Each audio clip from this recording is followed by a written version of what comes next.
Yeah, David Dread of Steel Pulse, and I'm saying hail to Lion Voice because it's time that the lion have its voice, have its own story. Says I'm stepping out here. Hear me now. Yeah, the lion's voice. Raw. So, I say all of that to say to my FANO brothers and sisters that the solution is at the negotiating table.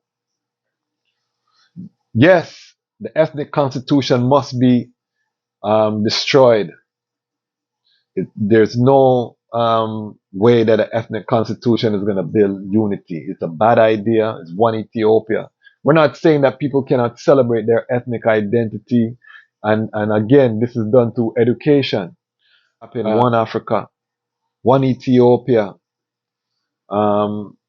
The longer that we delay in Ethiopia, the longer it's going to take us to achieve this one Africa that our ancestors, everyone wanted to see, where we can actually raise the standard of living for the regular people. Because remember, the people in Singapore standard of living is nice.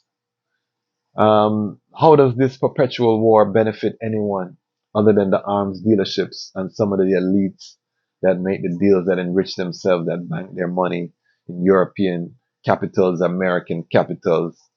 You know what I mean? How does that benefit the man on the ground who's doing the fighting, whose blood is being shed? It doesn't. The future is at the negotiating table.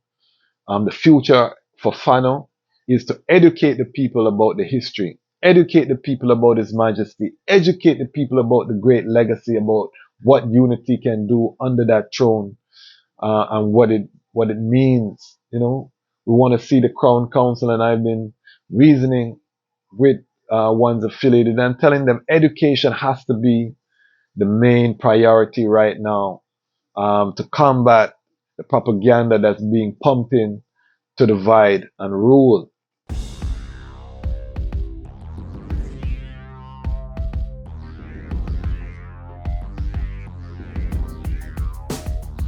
Well, Lion Voice, tell them that's the people first choice. Lion Voice, make the lioness them feel nice. Lion Voice, with the lion cubs we sacrifice. Lion Voice, got to show the people them the life. Lion Voice.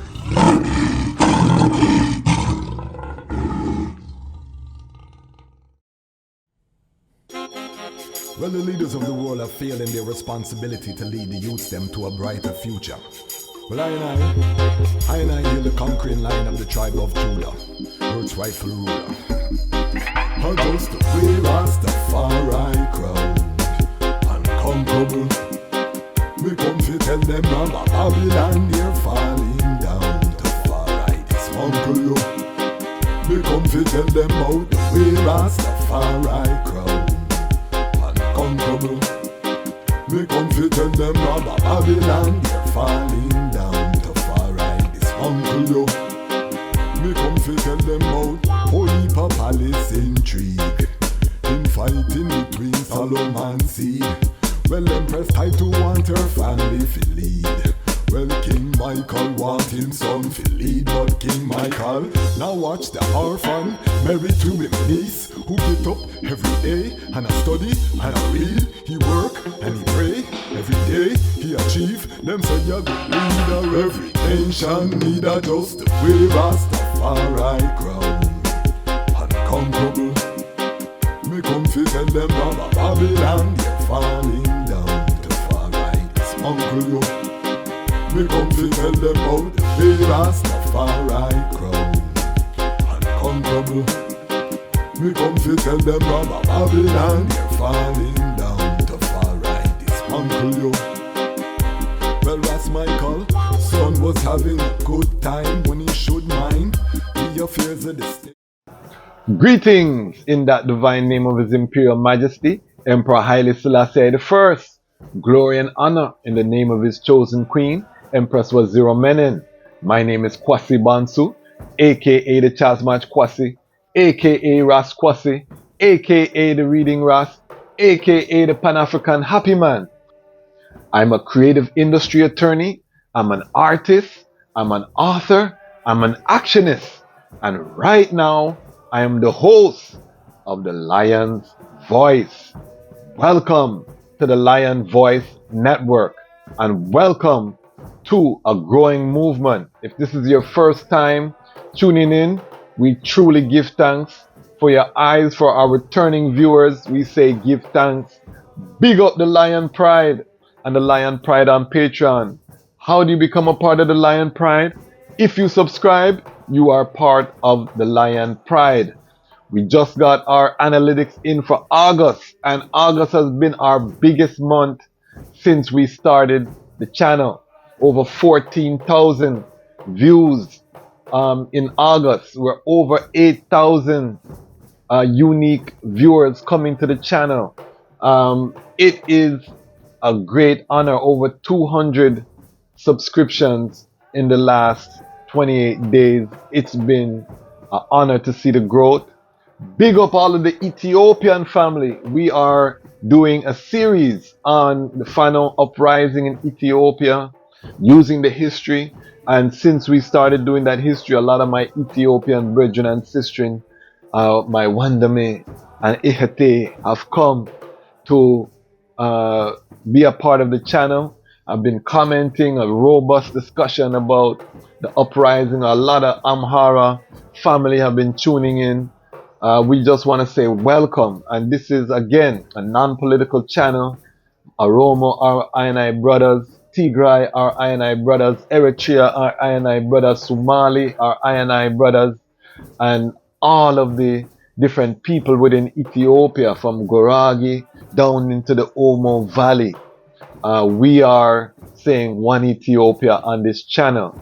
So big up all of the Ethiopian them. We understand it's a sensitive topic. We understand there are different perspectives. And that's what we want to talk about on this episode. We're going to end our 3-part series. If you haven't seen part 1 or part 2, make sure you check them out.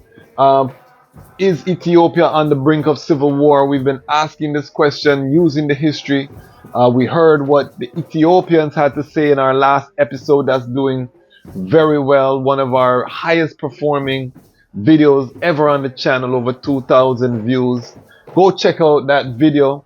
And then we've also had the first video where we were reading from Haile Selassie's Ethiopia, my first book, where we go into the history. We're going to do a little bit of that in this episode as well.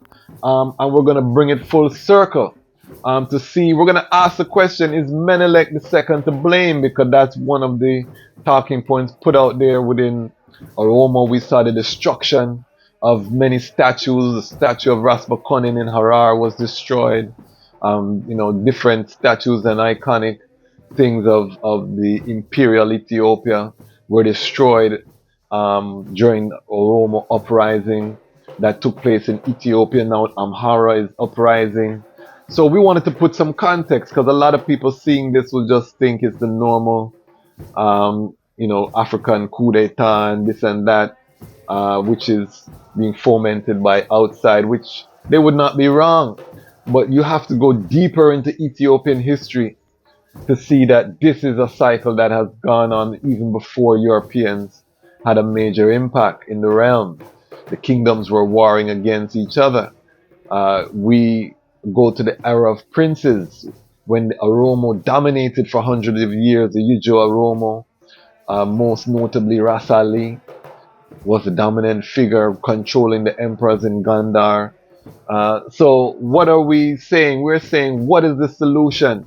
But before we jump into all of that, I just want to say, big up all of the sponsors. Big up CMOS Life, the #1 CMOS in my estimation I've ever tasted.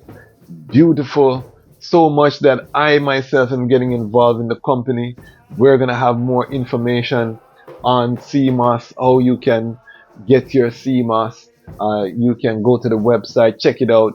But I'm telling you, you've never tasted a better CMOS. And I challenge anyone out there to taste the product and tell me if they've tasted a better CMOS. Drop a comment, let I and I know. Also brought by Ramia King Design. I have my tumbler. You can put warm liquid in this, carry it same way without no thing. I put hot coffee in this, all kind of thing. I put my cold beverage. But Trust me, you have all different designs, whether it's Caribbean islands. You know I had to go with Kadamari Haile Selassie the first. So big up Ramia King Designs. They're at all the local festivals in the DMV, and you can send them an email online, or you can check them out on their Facebook page. All of the links are here at the Lion Voice Network. So now that we have that, also before we touch that, please, the best way to support the content is to support the Patreon. We are doing this, but this is not how we want to continue. I'm in my gates using modern technology to reach the masses. But we want to build a production studio. We want a Rastafari top tier production. We want to get into animation. We want the Battle of Ottawa animated film, for example. We want the Battle for Harar done well in film. We want all of these historic, the rising of Ahmed Grant from Harar, you know, the conquest of Abyssinia. We want Ya Santo a movie. We want so much things to tell our stories. It starts here with word, sound, and power, and following it up with works, faith and works, and we will manifest it. But I cannot manifest it without the people support. So please go to Patreon, drop $5, $10, $25 a month. We will be uploading exclusive content, exclusive music. We just dropped the full interview of Dr. Akililu. A lot of people commented, said they liked that interview. Former president of Haile Selassie University. The episode, which was episode 10, was only 20 minutes. We have the full, almost 50-minute interview up there talking about, you know, dealing with His Majesty, talking about ethnic division in Ethiopia. We go deep. So the truth is, yes, in my opinion, that when you have very many tribes living in one part of a country, yes, that sooner or later you interact. Yes. And that the idea of keeping you separate apart rarely happens, if at all. Rarely happens. Yes. And that's exactly what happened in Ethiopia. In Ethiopia, the Amharas, the Oromos, the Tigres, the Gurages, and the others intermarried. Yes. And were one people. When you come to ask who was your father, who was your grandfather, and you go back, at some stage, somebody comes. It all comes, yes, to different tribes. So jump on the Patreon, support the Patreon, and then we can build this growing movement. Now let's get forward into the topic. The topic is, what is the solution? Is Menelik to blame? We want to look at all of these things. So first, let's just jump into this clip and listen to an excerpt from Haile Selassie's Ethiopia, and then we'll come forward, a reason around it, and bring this to a fullness. Listen to the clip. I says, The Rise of King of Kings, Menelik II.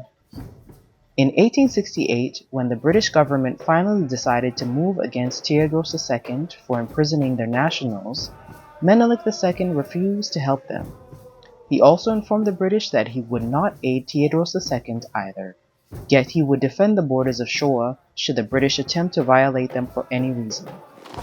As the British invasion commenced, Menelik II camped his army in Wollo to await the outcome. His love for Tewodros II prevented him from being in Wollo until the invasion was concluded. He left Wollo at Easter to go to Shoa for spiritual rejuvenation. Meanwhile, Queen Rwakitu never forgave Tewodros II for the death of her son. After the British turned the tide against the emperor, many members of his fleeing army were killed by the warriors of Wollo. When the queen died in 1868, Menelik II decided that it was time for the kingdom of Shoa to control the kingdom of Wollo. This would give him a reliable buffer zone against Tigray and the rising power of Dejkwasi Kasa. Unknown to Menelik II at the time was the fact that Kasa was on his way to becoming Emperor Johannes IV. Abawato of Wolo did not agree with Wolo being under Showan rule and made it clear that it would not abide. However, Abawato did not have the strength to take on Menelik II's forces. When Dejkwasi became Emperor Johannes IV, Abawato pledged allegiance to his throne, hoping to get protection from the powerful new emperor. That protection never came. Emperor Johannes IV had to deal with external threats to his newly acquired realm and left Abawato to fend for himself. Menelik II seized the opportunity and captured Magdala, imprisoned Abawato, and appointed an ally as governor of Wolo, Muhammad Ali, a relative of Queen Workito. This alliance, like the province of Wolo itself, would have significant importance in years to come. So that was a clip. Big up Mrs. Bansu reading the clip. Typically I'll read, but we want to try different things. We're experimenting with different formats. So if you like the female voice, sometimes you say, boy, the Rast talk so much. It's a nice little break. Drop a comment. Let me know how you feel about having Mrs. Bansu do some of the readings then. To have that female voice, and we've done it in the past, but we are, thinking about doing that more. So let I know. But if you listen to the clip, just to put the context, you had the era of princes, the Zemini Masafit, which was an era of Oromo dominance in the country that was ended by Emperor Theodros, who is Amhara, predominantly. He has other ethnicities mixed in there as well, but predominantly Amhara. And then you had him deposed with the help of Tigray, Emperor Johannes IV rising. So you had an era of dominance by Tigray, and then Tigray emperor died defending the country from Islamic invasion. And then we have Showa rise to prominence with Emperor Menelik II. As these emperors are rising, they are, asking fealty from the other kingdoms. Basically, they're looking to subdue. And how that typically works, they ask for a voluntary surrender, where you pay homage, basically becoming a vassal state of the central government. So there's still these kingdoms, and it's important to note that in these times, these kingdoms would still be autonomous, meaning there was no infrastructure to really, more than they might have a group of soldiers garrisoned near that kingdom if they were concerned.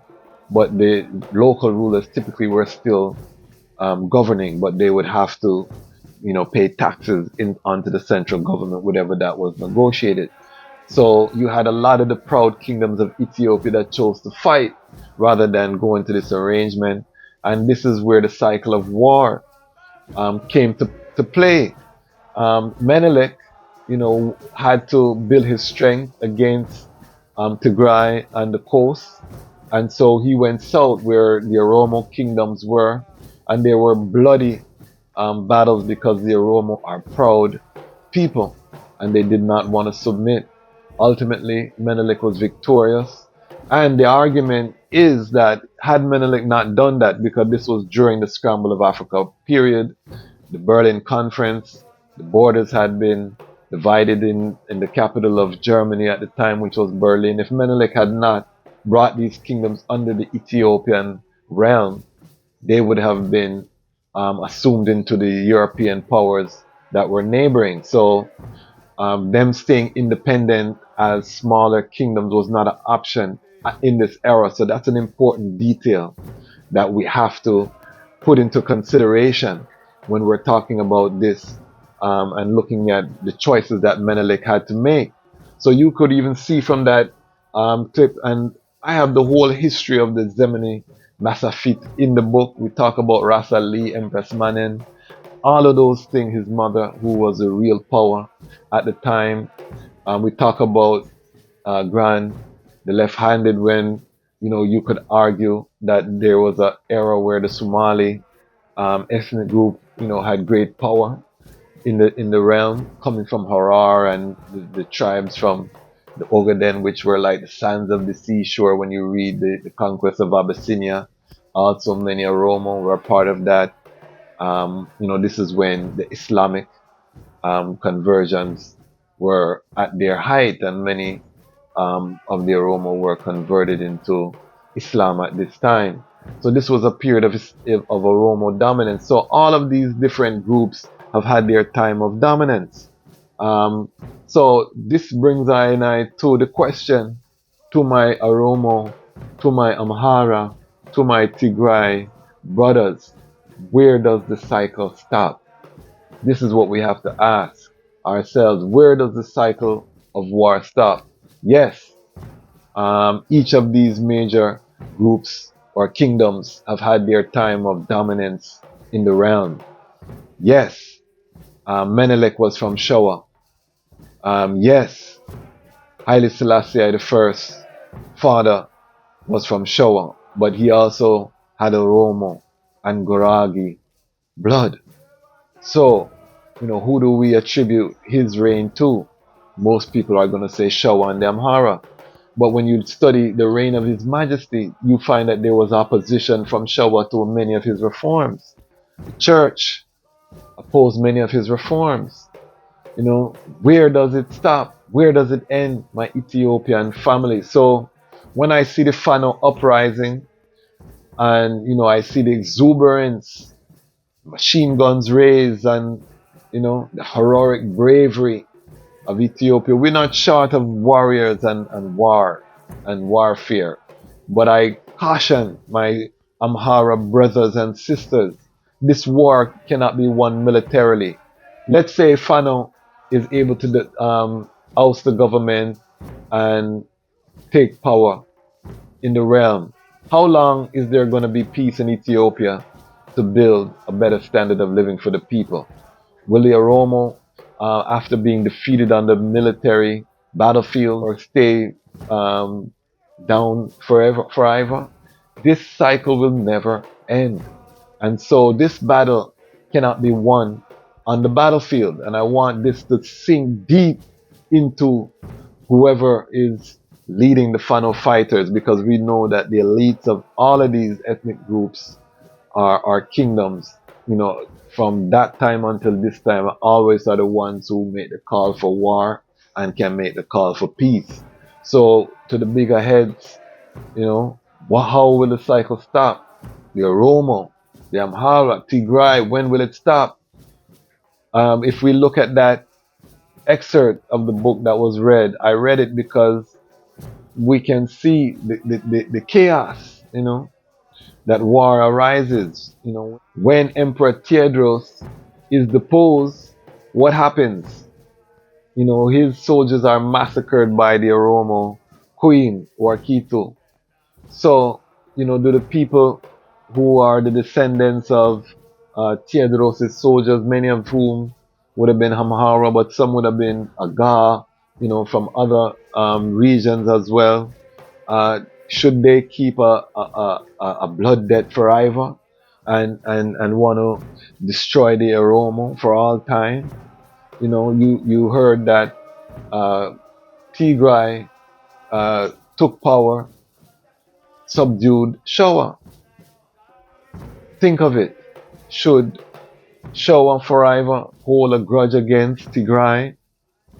Tigray ultimately would have been defeated by Emperor Menelik, or chosen to acquiesce to the power of Emperor Menelik. Should Tigray hold an eternal grudge against Showa? How do we develop the nation? How do we get to a united and powerful Africa that is going to play its role globally if we continue in this perpetual cycle of war? And now, my brothers and sisters, we get to the nitty-gritty. Now you see why outside forces want to fund these entities to fight against each other. As long as Ethiopia stays at war, it will delay the rising of the African continent. It's not coincidence that so many African countries have red, gold, and green in their flags, brothers and sisters. This represents the symbol that Ethiopia has played throughout the ages. It's not an accident that you have the Abyssinian Baptist Church in America. Ethiopia plays a role, that word sound plays a role. That this is why His Majesty chose to call the country Ethiopia, going forward to the name used by the Aksumite kings as opposed to Abyssinia, which was widely used before. This is why His Majesty stamped that sound of Ethiopia. Ethiopia is a concept, my brothers and sisters. Ethiopia meaning sun-kissed faces or the sunburned faces, meaning black people, you know, tied to the land. This is why His Majesty said, I'm not a Negro, I'm an Ethiopian. You know, I'm not, they didn't identify as black or these things, they identified as Ethiopian. Ethiopia is a symbol of unity, and this was a vision of His Majesty, not just for Ethiopia, but for the whole world. And His Majesty, this is why during the Derg time, His Majesty, you see, was marked by negotiation. He was at the negotiating table for months before they put him under house arrest and all of these things. And it was his refusal to enter into armed conflict with the Derg that allowed the Derg to take the country. And this is why it was widely said that His Majesty had become senile, because he refused. But we have to understand, and I will continue to say, that His Majesty took a militant stand for peace. Behold the upright, and mark the perfect man, for the end of that man is peace. So His Majesty showed us within that perfection of man, you know, the perfecting of man. And He said that peace is not a is, it's a becoming. Peace is not a stagnant state. It's not, I got here and now it's peace. So we said the scepter shall not depart from Judah, nor a lawgiver from between his feet until the coming of Shiloh. His Majesty held the scepter at the coronation. What was that scepter symbolizing? It was symbolizing that divine rule. It was symbolizing that covenant that was given unto David and Solomon. And this is why you won't hear I and I burning the biblical or the Judeo-Hebraic legacy that resides in Ethiopia.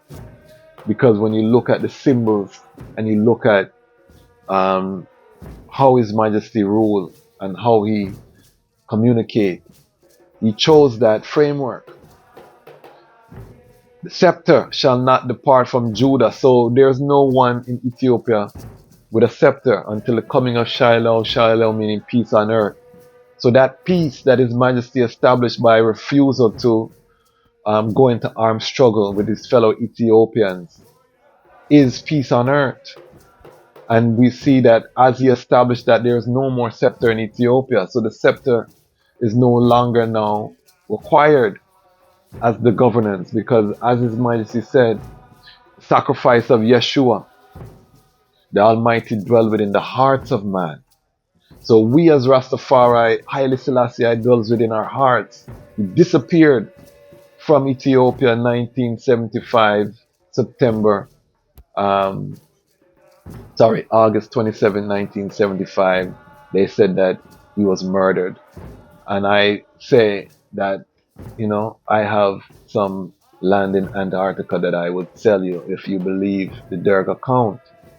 And if you think that the Derg would not have paraded His Majesty's body for all to see, or had an open casket funeral for all to see in that time, these Marxists and the symbol of the imperial government gone down after they had murdered so many in the cabinet. Again, I could sell you some land in Antarctica. His Majesty disappeared. They had no body to show. They had nothing to show. Bob Marley sung it. Jah live, children, yeah. Jah live, children, yeah. That song was made in reference to that particular time. And guess what happened, my brethren and sisters? It's a reality. There was no body to be shown, the disappearance. But again, there was no need for the scepter. And I showed in the last episode what His Majesty said at the granting of the Constitution, that the people had to share in the governance of the realm. So it's up to the people now to reject this cycle of perpetual war. Haile Selassie first, Kadamawi, so he came first among the people as the emperor to serve, to show, building the modern infrastructure of Ethiopia so that it could not be torn apart. Building the modern infrastructure of Ethiopia so that it should not be torn apart. To bring us to this hour where we have something now where all of the kingdoms can be proud to work together as the seat of Africa. Why did Ethiopia win the Battle of Adwa, where the Ashanti fail and the Zulu fail and all of these other mighty kingdoms fail? It's because in that hour they were able to put down their differences. Oromo locking arms with Amhara, locking arms with Somali, locking arms with Tigray against a common foe. They were able to slaughter the Italian forces, the Roman army that came to put them under subjugation, and to ensure that not all black people would go into enslavement. Ethiopia alone withstood that terrible tide. Yes, Haiti was the first slave uprising of enslaved people to become independent, but they were enslaved. Ethiopia, because of Adwa, never had that condition, and it was because these kingdoms came together, and they came together under the crown, under the leadership of the throne. That history cannot be erased, and that history has to be exalted. You know, most of the Oromo are either Christian or Muslim. Ethiopia and that same throne gave refuge to the children of the Prophet Muhammad.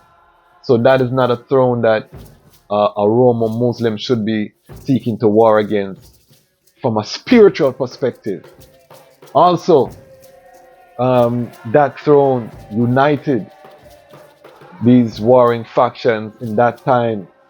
Tigray, remember, Rasmangasha, Rasalula being one of the greatest generals Tigray ever produced in the history of Tigray, chose to put down their differences and their hatred and go and bow before Emperor Menelik for the preservation. This is the Ethiopia that glorifies through the history book that we as diaspora in Jamaica read about and are writing about, that made us proud, that made us heights up the Lion of Judah flag even when we were under colonial rule in Jamaica. This is the legacy that made a generation, my generation, where I was born 1977 after His Majesty had disappeared, that made I seek the face of His Imperial Majesty. We are the generation that seek His face, and the trail led us to Ethiopia, to that glory. So we cannot wipe away this history so easily. I had someone in the comment in Ethiopia say, look how His Majesty made the people starve, and he had his birthday party and he spent millions, and this propaganda that the BBC and the world power spread against His Majesty, and this is what the detractors are using in 2023 to try to dissuade I from hailing the king. So you're trying to invalidate the building of modern Ethiopia, coming from the Chasmatch stage, 1905, when he started his reforms in Harar as a teenager. You're trying to invalidate that legacy with a birthday party, brethren and sisters. And do you have receipts that this birthday cost $1 million? And do you have evidence that if that $1 million was spent on the drought, that the drought would have been ended and the people's problems would have been alleviated? Let us use common sense, family, when we're critiquing. I don't have any problem with my Ethiopian family critiquing His Majesty, and I love it because it makes I go dig deeper and research. But when you come with the propaganda talking points, you know what I mean, of these Western imperialists, it don't, you know what I mean, that can't shake I because it don't make no sense, and it's very surface, you know. His Majesty invited these foreign powers to come and help with the drought, and they made a hit piece against him once the drought was publicized. So, you know, to say that His Majesty was not going to accept international help when he used the international community to build Ethiopia just doesn't gel with the facts, family. So we're done with that narrative about His Majesty and the famine and all of that is weak. Again, behold the upright mark the perfect man, because the end of that man is peace. His Majesty made a militant stand for peace.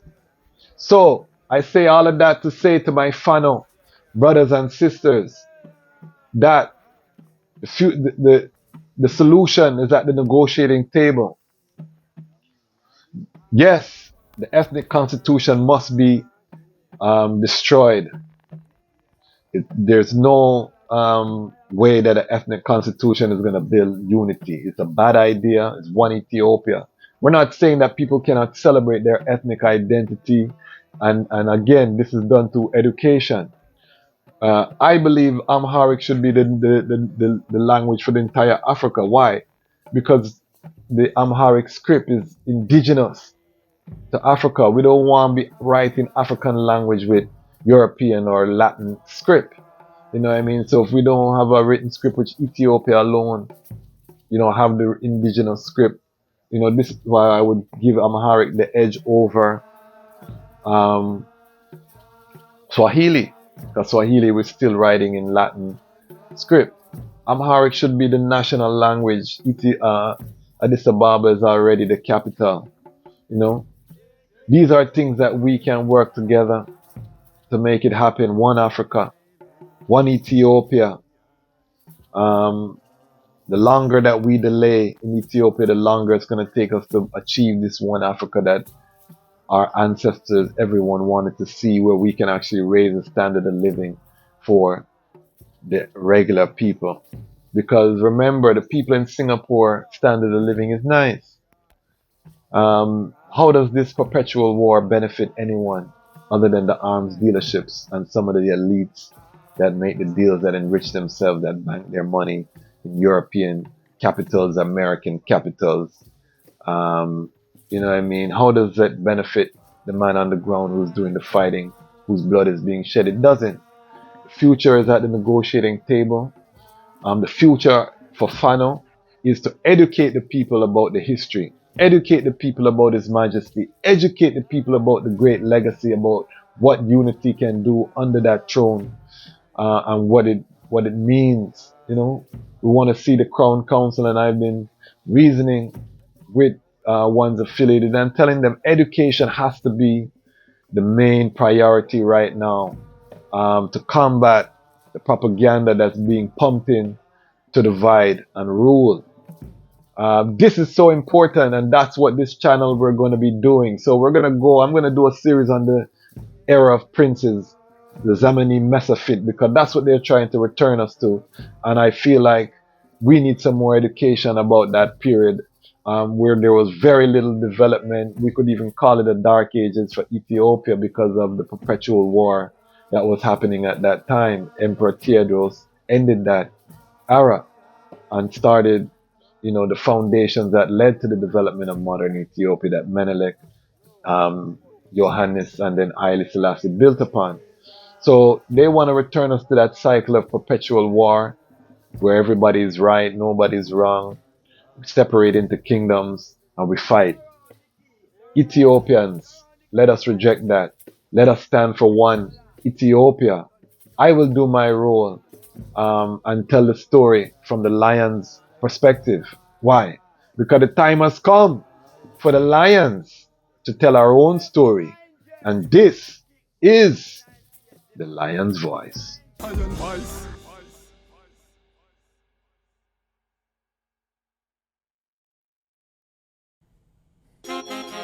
Well, the leaders of the world have failed in their responsibility to lead the youths them to a brighter future. Well, I hear the conquering line of the tribe of Judah, Earth's rightful ruler. I just way Rastafari crowd, unconquerable. Me come to tell them about Babylon, they're falling down. To far right is uncle you. Me come to tell them about the way Rastafari crowd, unconquerable. Me come to tell them about Babylon, they're falling down. To far uncle yo. Me come fi tell them about whole heap of palace intrigue, infighting between Solomon seed. Well, Empress tried to want her family fi lead. Well, King Michael want him son fi lead, but King Michael now watch the orphan married to him niece, who get up every day and a study and a read. He work and he pray every day. He achieve. Them say you're the leader. Every nation need a just way Rastafari crown. Unconquerable. Me come fi tell them Baba Babylon they're falling down to far right. It's uncle yo. Me come fi tell them about the way Rastafari crown. Unconquerable. Me come fi tell them Baba Babylon they're falling down to far right. It's uncle yo. Well, Ras Michael, son was having a good time when he should mind the affairs of the state, cause he's descended from the great line of Menelik II. But he's stepping on toes of his elders, treat his women like hoes, he exposed. Now we working with the Ottoman Turks, say he's descending from Muhammad, but that's not how this works. See, the crown was anointed by the Orthodox Church, so if you're all ruling as I done, you have to put Christ first.